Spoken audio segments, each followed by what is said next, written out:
battle. Has Sigdeman kind of been able to hold that spot down for you in camp so far? Yeah, Sick has done a nice job. He's done a really nice job out there at right guard, and pretty excited about him, and not only his on the field play, but it's just off the field leadership as well. So he's one of our leaders in our room, and he's really done a really nice job of connecting the dots with a lot of the guys that are on that line, but then also a lot of the guys that are in the reserves, and he's coaching those guys up as well. We've done a really good job. Seems like Turner has been dealing with nicks and bruises for a lot of camp. How is he doing health-wise? He's doing well.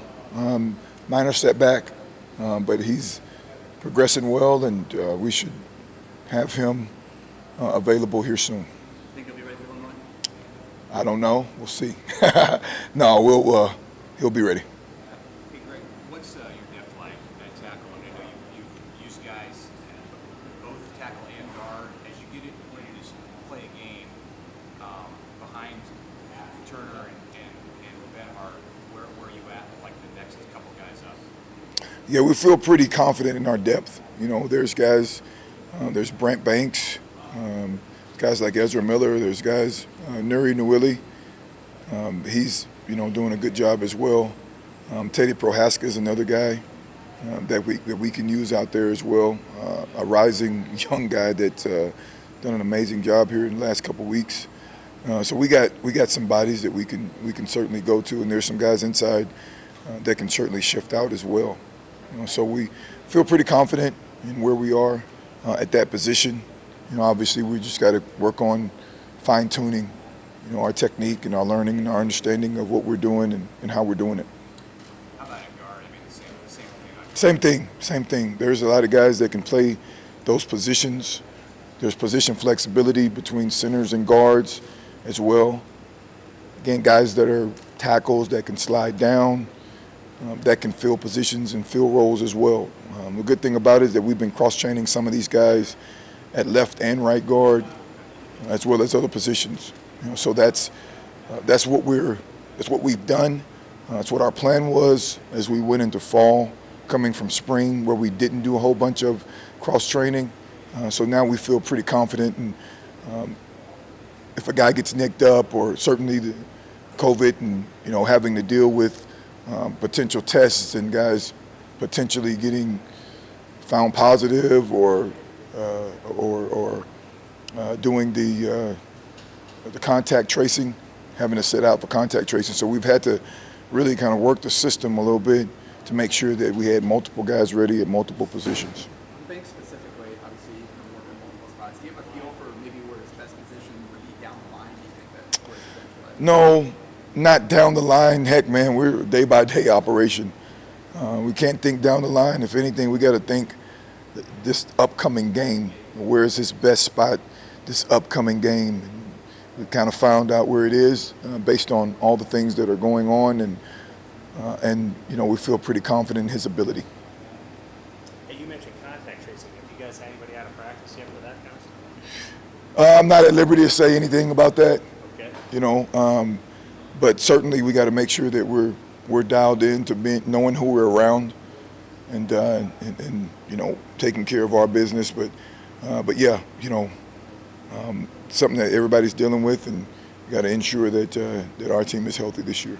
I see you wearing the hat. How's Cam Jurgens developed in the command presence portion of his role? Do you feel like he's now the leader that you hope he would become? Yeah, and he's continually progressing. He's a guy that I keep on mentioning in terms of command presence and his ability to instill confidence and exude confidence, if you will, in the guy to the right and to the left of him. And he's done just that. He's a guy that has a lot of control, not only over his body now, but just over the mental game of it. So pretty excited about where he is and the progress that he's made since he started the position. Did you see it kind of snap on for him the minute Farniok and Hyman left? Because it would have been natural for him to defer to them until they left. But once they did you see him say, all right, it's my room now? No. Last year he had a presence last year. Certainly there was a lot more opportunity, right, for him to make his voice and make his presence known, especially with a guy like Farniak, who is very, very active and engaged in leadership. But Cam had a presence last year, even in the midst of Farniak and Brendan Hymas being here. So certainly it was always there. It's just more opportunities now that those guys have gone on to the NFL, and now new leaders naturally just emerge. And they don't necessarily emerge in terms of snapping onto it, but it's more or less, it's not shared by somebody else, right? And if anything, heck, it's more sharing with other guys that are coming up in the program as well after those guys have left. Is Hickson stayed the main guy behind Cam? Absolutely. He is. He's like a Swiss Army knife. He can play multiple positions. He can play center. He can play guard. When we first had him, he was playing tackle. So he can do a lot of things. He's very valuable. What do you, back to Cam's role as a leader, what do you see as the center's role in terms of leadership on your group? What do you want your center to do in that? Well, tangibly, they have to make sure that all of us are coordinated up front, knowing basically the play and where we're going and how we're calling the defense, et cetera, et cetera. Intangibly, they are just like their tangible role.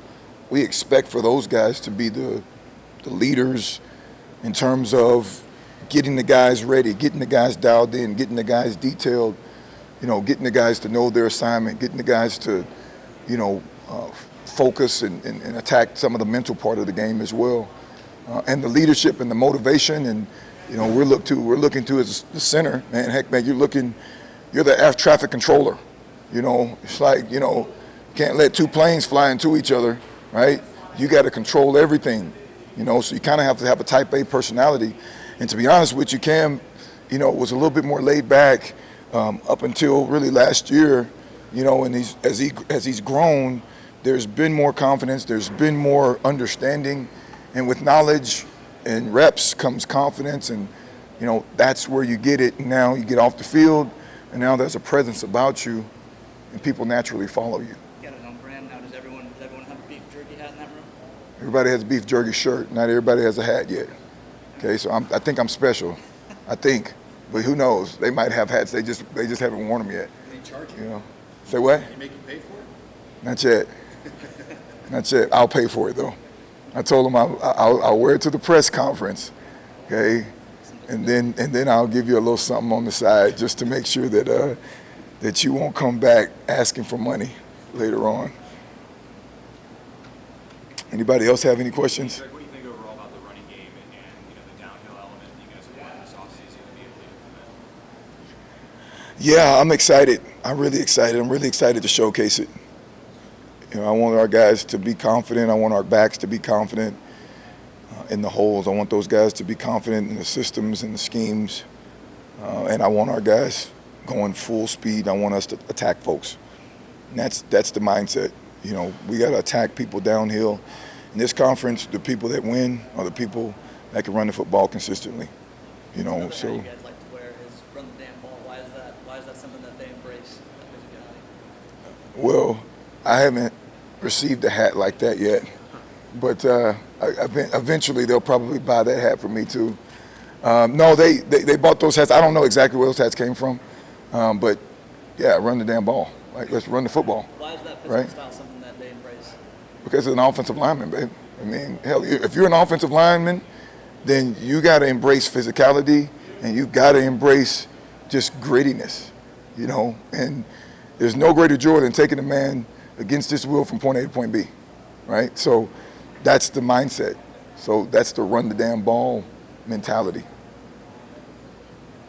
you like the complement of backs and what they each add to your ability to run the ball? It seems like you're not going to rely so much on one guy or need to rely so much on one guy in the backfield. Yeah, I like the complement of backs. We got a lot of them. I tell them all the time, let's get downhill. Let's get all of them. Let's get downhill, right? Make one cut, let's go. And they know it. Coach Hill does a great job with those boys. Does a great job with the guys, and it's our job to make sure that those guys can get to and through the line of scrimmage, and then at that point in time, you know, use your God-given talents. You know, but it's our job to get you to and through the line of scrimmage. Okay, so get to and through the line of scrimmage, and then you can make all the magic happen all you want to.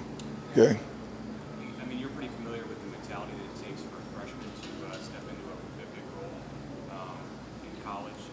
How do you see Gabe Ervin and his ability to handle that if needed? Pretty confident in Gabe. Gabe has shown us the ability to be able to work at it continually. And as a freshman, man, you have to take your lumps. Taking the lumps, man. That guy is, you know, and there's going to be some natural mistakes, you know, but he just keeps on working, keeps on fighting. And he's a kid that's mature beyond his age years in terms of mentality, and he comes to work every day.